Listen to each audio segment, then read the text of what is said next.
I put the game so long ago when I All right, we're settling in to Game 3. This is a counterbalance mirror, so get ready for a fight. I don't know, for those of you just joining us, we just watched Michael Bumholtz fight through an unbelievable amount of hate for his deck. His opponent played a Pride Mage, or his opponent played 2 Pride Mages, his opponent played a Mengar of Corondor, his opponent played a pair of Thoughtseizes and a Duress, and he was still able to power through with his artifact-based Stompy deck. The deck has extraordinarily powerful draws and can win out of nowhere. It actually looked like there was nothing he could draw, and then a Grim Monolith came off the top, and the Grim Monolith instantly created a ritual for 5, which allowed him to play a Sunring Titan and destroy all of his opponent's lands. From there, he was able to cast a Wormcoil Engine and lock up the game. Alright, both players here are drawing their opening hands. Josh is on the play, and that looks like a somewhat reasonable opener here. Josh has a Wrath of God, Div Top. Div Top's probably the most important card in this matchup. He also has the Counterbalance. Remember, assembling that is one of the most important things you can do here. So, Ben can't be happy to see Josh with the turn 1 top. That's a pretty huge advantage here. Yep. So, Josh decides to spin his top during his upkeep. That seems like a somewhat reasonable line of play. He passes the turn with a fetch land open. I doubt he's going to crack that on his opponent's end step. He wants to save that fetch land because it has a great deal of value when you have the div top. Ben plays a second land and attempts to go for the counterbalance. Josh does not have a counterspell in hand, so he's going to crack this Scalding Tarn, spin the top, and look for a Force of Will so that he can pitch that the extra counterbalance of his own to deal with the counterbalance that Ben is trying to play. Which kind of sack land was that? I'm assuming that was a Scalding Tarn. I almost wonder if he could have considered going for a volcanic island to spin and hope for Red Elemental Blast as well. Yeah, we got an understanding here. Like I had an issue. Well, he has to pay the mana to look at the top 3 cards first. Oh yeah, you're right. My bad. No worries. We're very tired. Yeah. Yeah, it's been a long weekend. We've been watching Magic for God, since 8 a.m. this morning, which puts us at about 15 hours today. So at least some number of swords remain in Josh's deck. I just saw swords. I believe he also has a Wrath of God in his hand. That is a Portal Wrath of God. And the blind flip. And the blind flip revealed a Volcanic Island. Now, Josh has assembled his counterbalance top, which is an extraordinarily scary thing. The mirror is very difficult to win in this type of situation. Now, there's a 1 on the top of the deck for Josh, but he doesn't have a 2 in his top 2 cards at least, so something like a Tarmogoyf could resolve, although it would just mean the swords. No, you're fine. It's within the Tarmogoyf is the exact way that Ben Weinberg finally wrapped things up after he had the game totally wrapped up in game 2. Now here, Josh has just an Enlightened Tutor in his hand, and when you combine this card with Counterbalance, Enlightened Tutor is almost a hard counter. The problem, of course, is that his opponent also has a counterbalance, so the ability to blind counter things really is real, even if you're not, planning it out in the same way. It still happens fairly often. It's true, especially when both players have about 30% of their deck consisting of 1-drops. Okay, 3 mana for a Blood Moon, maybe? Oh, sorry, I've got the wrong. I've got it wrong backwards. Yeah. That's Ben Weinberg. So, it's a Trinket Mage.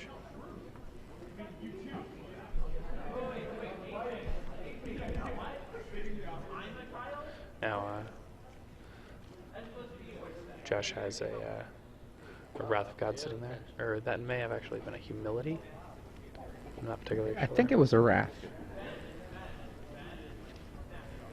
And what is that card in his hand? Is that another Wrath? Or is that... Is it better than mine?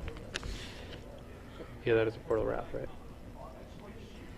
So one of the things leading into this is Game 3 of Ben Weinberg versus Josh Guibault. And so they're playing to wrap up this one. Previous to this, Ben Weinberg beat Drew Levin playing countertop with Bant 2-0. Josh Guibault beat Josh Radin, who was playing Show and Tell Natural Order 2-0. Alex Bertoncini lost to Michael Bumholt 2-1. And then Brian Fisher beat Phil Jones 2-0. Fisher with Junk and Taxes winning, and Mono Brown beating Merfolk. Then Fisher versus Bumholt 2-1 for Mono Brown. Michael Bumholt winning. And right now, we're going to see the final game of the semis. The winner of this game will go on to face Mono Brown in the hands of Michael Bumholt.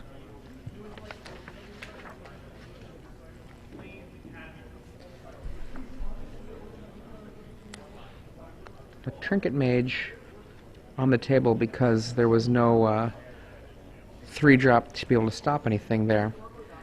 Swords to Plowshares comes to finish it. Blind Reveal shows us Counterbalance, so the Trinket Mage goes away.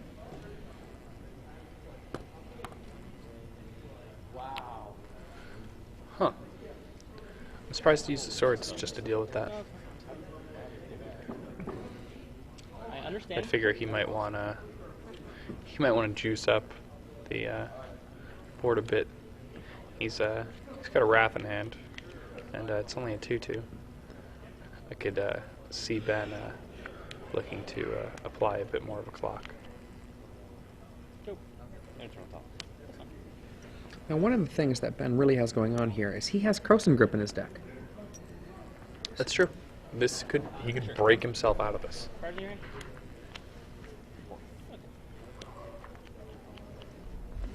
And is that a Krosan Grip in his hand? Or is that a Tarmogoyf? I believe it's a Tarmogoyf. I'll go. I'm not I'm fine. 100% positive.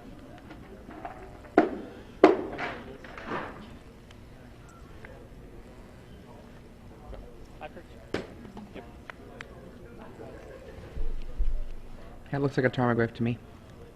Josh has the tools to assemble a Thopter Sword right now. Yeah.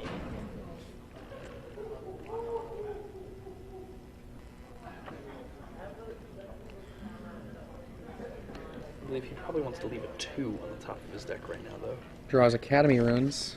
And that makes it impossible to break up. Ben Weinberg, notably, has 0 Wasteland. His only way to stop Academy Runes is Pithing Needle. Go ahead. Yeah.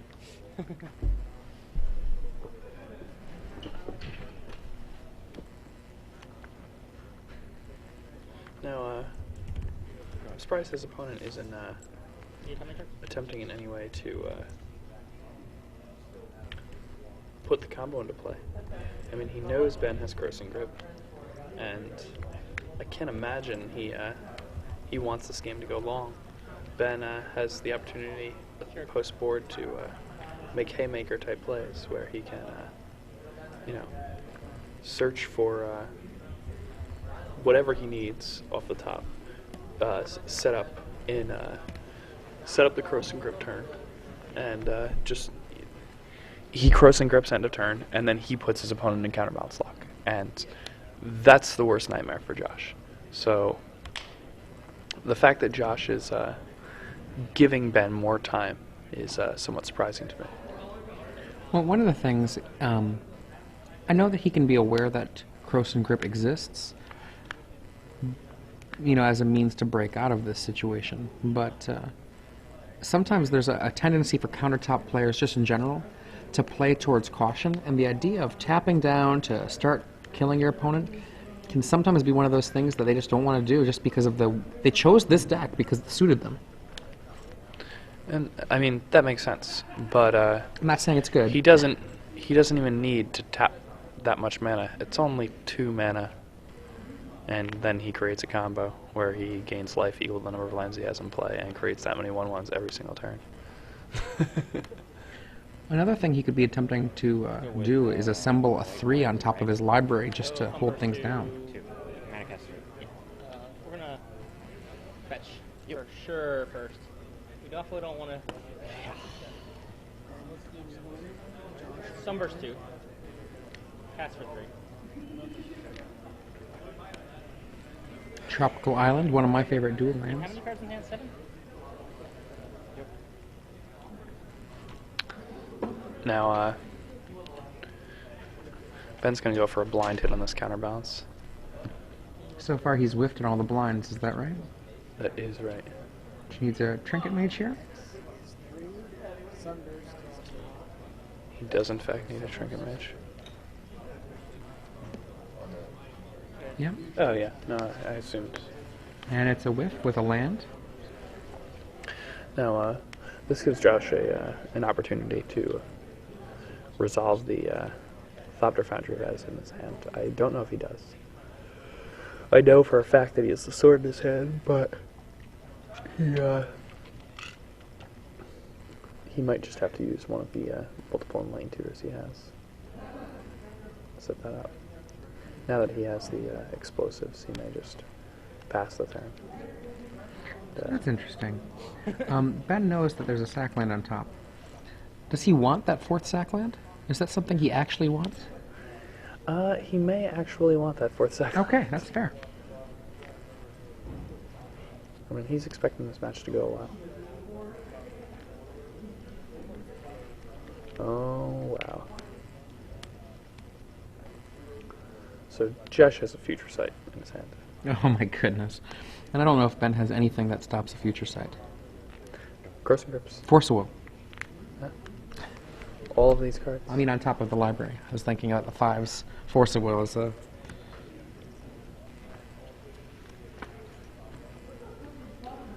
This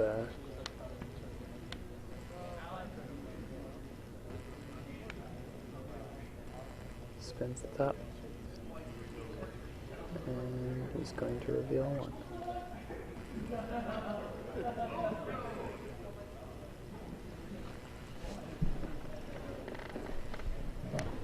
Lets it happen. Let's Ben resolve that again.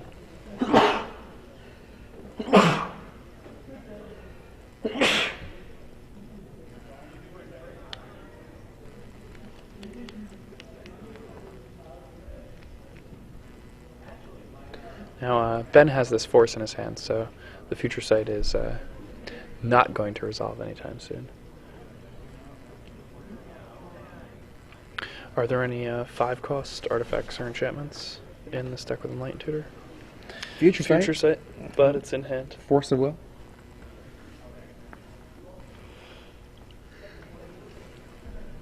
You know, Future Sight as a card, it may seem a little cute for Legacy, and it's extraordinarily powerful. It's about on par with Jace, but there are more cards that actually kill it, which makes it probably worse, even though it costs more mana.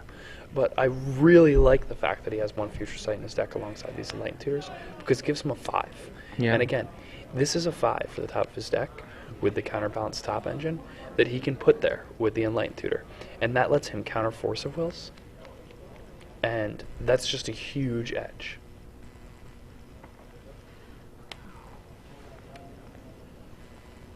Ben taps a couple more of his mana. Lays another Trinket Mage. Enlightened Tutor. Now, Enlightened Tutor Ben is shows a Spell Pierce.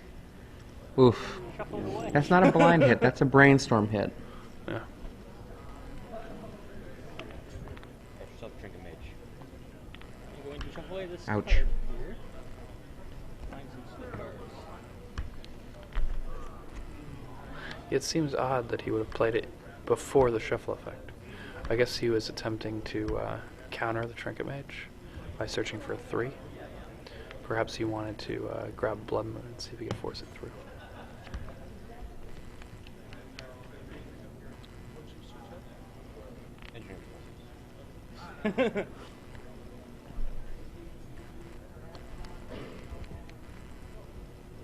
Now, it was noted yesterday in the Starkington Post that in the standard there were 0 Jaces in the top 4. And here in Legacy, on the other hand, we're seeing both these decks have Jaces, which is kind of interesting. That Jace the Mind Sculptor didn't actually manage to crack the top 4 in a format where essentially the card, I think, dwarfs in power, maybe a little bit more. Now, the helping power of a Force of Will with a Jace, though, can't be underestimated. Yeah, I'm a huge fan of Jace in Legacy. Having the ability to go Jace, Brainstorm, go, Force of Will is something that's extraordinarily difficult to deal with for most people. Let me know when you're done with. Now, Ben's opponent just broke Ben out of Counterbalance lock.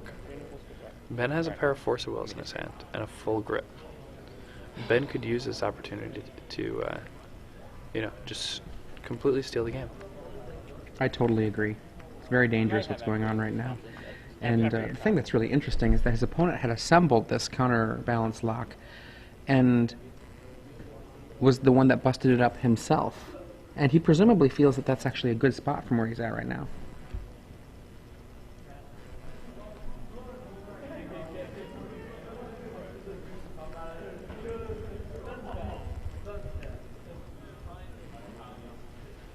Now, I'm interested to see what Ben is going to do to capitalize on the fact that he's broken out of this top 4. Now he has the top in his hand, and he could conceivably attempt to resolve a top. Okay, sure. I'm surprised he discards a Tarmogoyf. yeah, he. Absolutely. No. I think that was the that first time we've slowed doesn't down. seem too unreasonable. That's like the first time I said so. No, that's cool. We're gonna have a fight. Ben is almost certainly going to attempt to counter this spell. It's going to be a big war right now. Yeah. First step of the war, counterspell. Yes. Spell snare? Red Elemental Blast. Next step that of the resolves. war.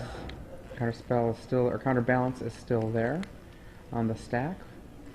So the war, I say you pay 5 mana and you cast a Force of Will.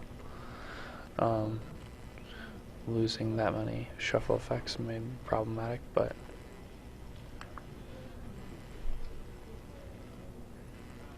We're gonna fetch. On the stack still, fetch. 21, right? Have you that going control? 1, 2, 3, 4, 5, 6 land that I can see available for Josh. Ben looks to have 5 land after he searches for this land that he's getting.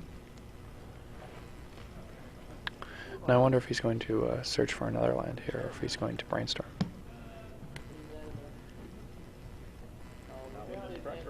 Decides to go with the brainstorm. Quasi-ancestral. Grip. That's just what he needed.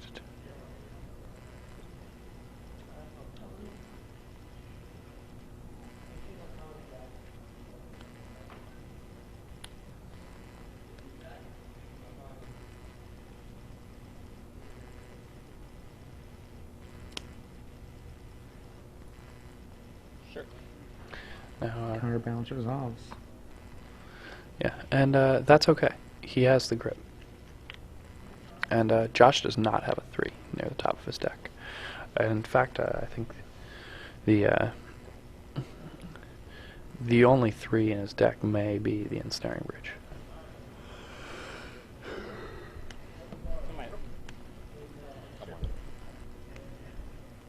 No, he. Sword of the Meek, right? Yeah, I didn't think. Interestingly enough, he knew the Sword of the Meek was there, and he revealed it to Ben. This gives Ben more room to play around the combo, especially if he sees that Josh is not going to spin his top on his turn, which I doubt, but stranger things have happened.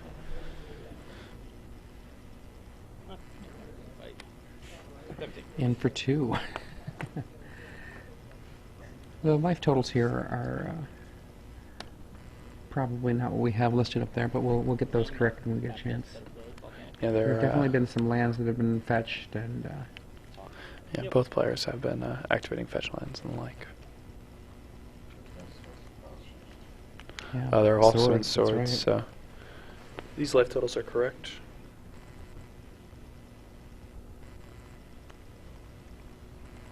Have yourself a counterbalance.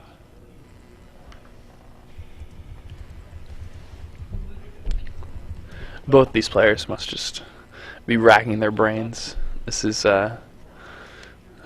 This is the kind of Magic that Ben likes to play, though. I'm curious how close they're getting to the time limit, though. yeah, it's These are timed matches.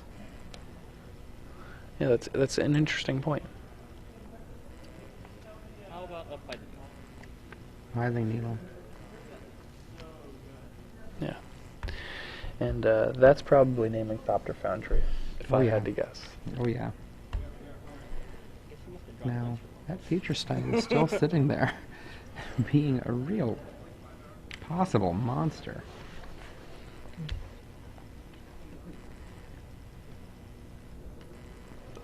That's a card Ben's just going to have to deal with. Absolutely. I mean, he has a force in his hand. Shuffles away the now unexciting Thopter Foundry.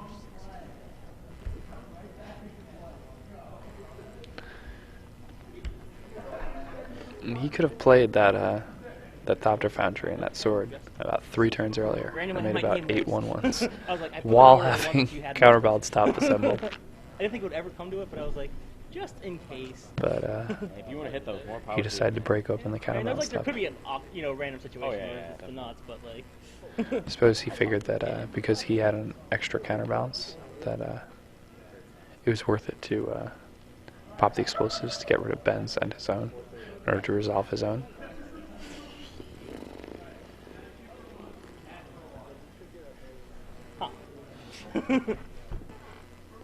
Ben's looking at his opponent's graveyard, checking what's there to see.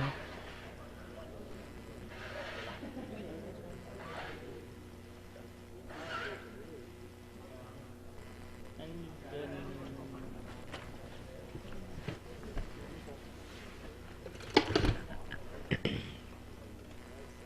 engineered. Yeah, I'm engineered. trying to decide if I want to root for Ben, who I know, or if I want to root for Future Sight. Like, Well, Future Sight is a regular addition to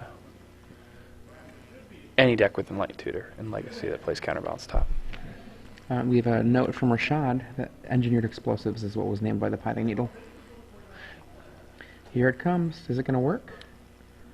Let's see.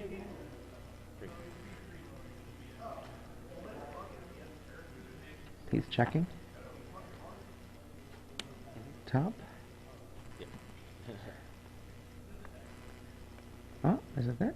I think I see it. Dun, dun, dun. Boom. Pay 1 mana, use no cards, counter your Future Sight. It's pretty good. Cool.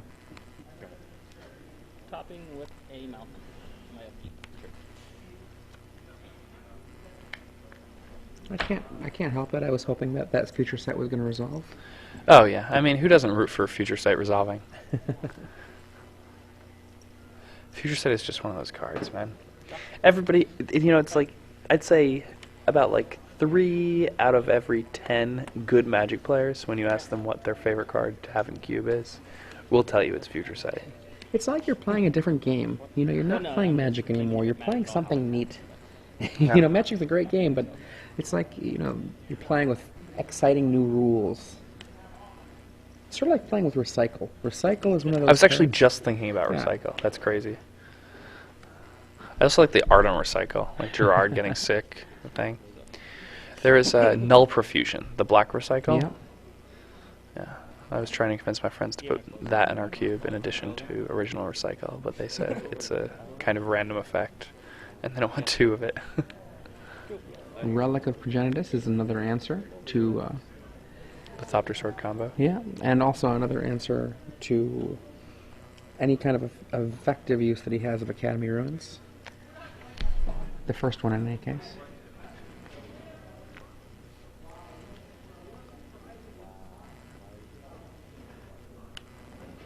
Thopter.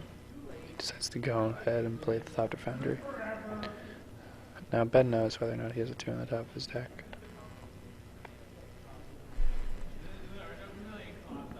He's got 3 sack lands there.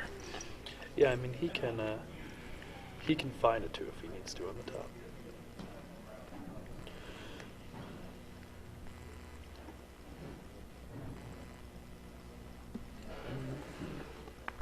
Points to the div top. I don't see one there. It's a Spell Pierce. Ooh, that's a grip. That looks like a grip.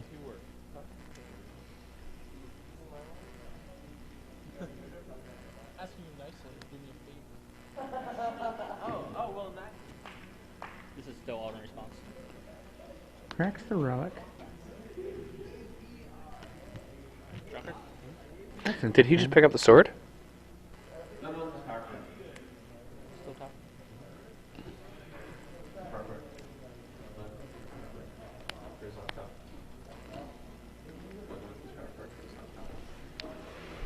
Oh, okay. God, I'll run it through. through. Awake. What? What's a power quarry? So we just had Drew come by to request something for the people doing coverage in the other room, and because we've been watching this Counterbalance match so long, Oh, are you guys it's just bored? been- we're actually struggling to parse the words that he was speaking. Can I bird this for a while? Grab a seat. Deal. Hello, this is Adrian Sullivan coming to you live from the Star City Games Indianapolis Open Series. This is the top 4 of the Legacy. I'm joined by... Drew Levin. How did you do today? I died in the top 8. I had fun. I 7-1-1 the Swiss and played against a huge variety of decks. I played blue, green, white counterbalance and liked my deck. I'd recommend it. You lost to Ben Weinberg, right? I did. Yeah.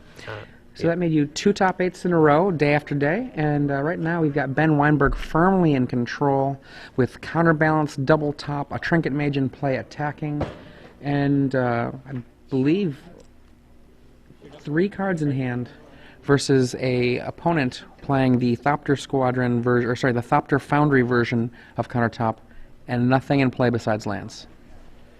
So Ben has, what, Brainstorm and Forcible on the top of his deck? I caught just a slight glimpse of that. 9. The Force of Will is definitely there. I don't know what the other card is at this point. Has he cracked Fetchland? No, he has 4 sitting there, it looks like. Fetchlands are just so good. Oh, yeah. It's an incredible amount of value in them. Especially once you've assigned countertop. Yeah. I mean, I would gladly pay. It's Oh, Counterbalance, boy. That's Counterspell, Jace. Counterspell Force of Will, Jace? I think. Did he draw the Force Will? No, it looks like Counterbalance, Counterspell, Jace. There's going to be a Jace coming into play. Oh. No. If I were him, I'd just float the Jace. I think he drew it. Oh, okay. And I'm not sure how he's winning if Moat resolves. Yeah, he's got the Jace in Run his real hand. good today.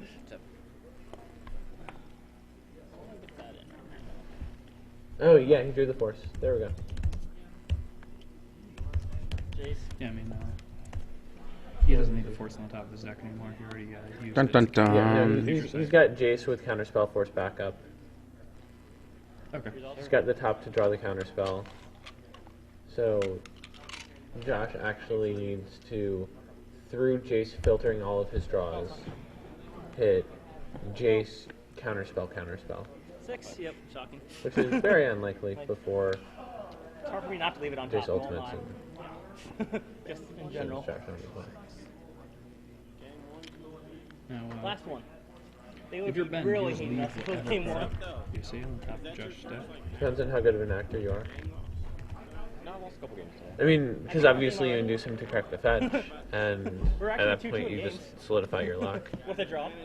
Like, I that feel was a like I bad was like combo keeper. 80% to win that game, but like it definitely was going to be a game still. Yeah, definitely. I had a few turns to dry answers, but I was. Right. And I think was some in of my trouble. Nitos might have been down too. So.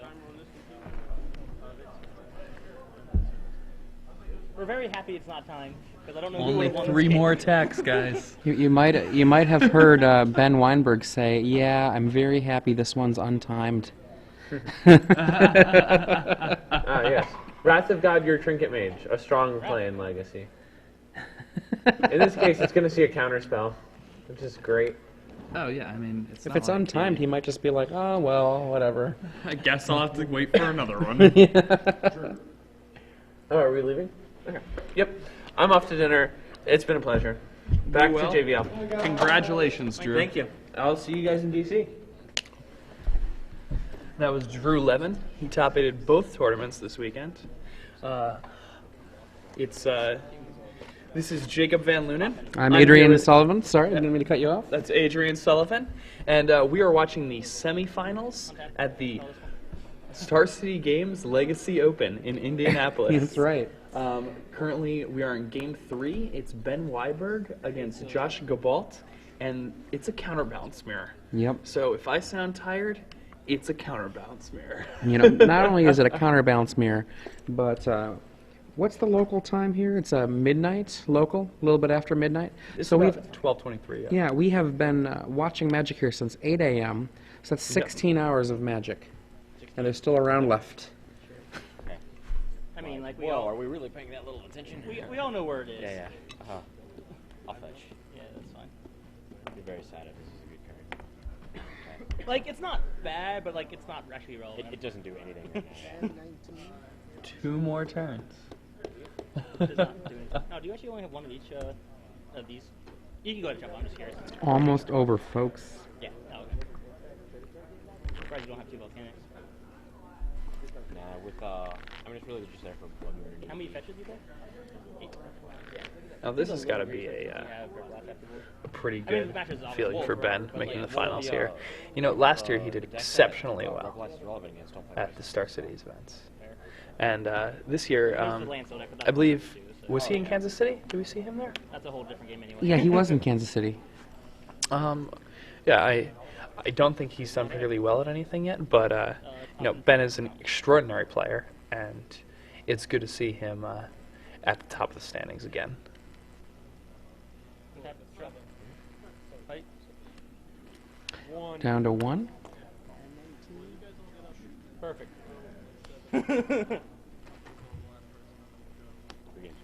And there we go. And that's it. I was floating. We're off to a final. Like, A final of that's why I forced, because I was like, I don't know. Like,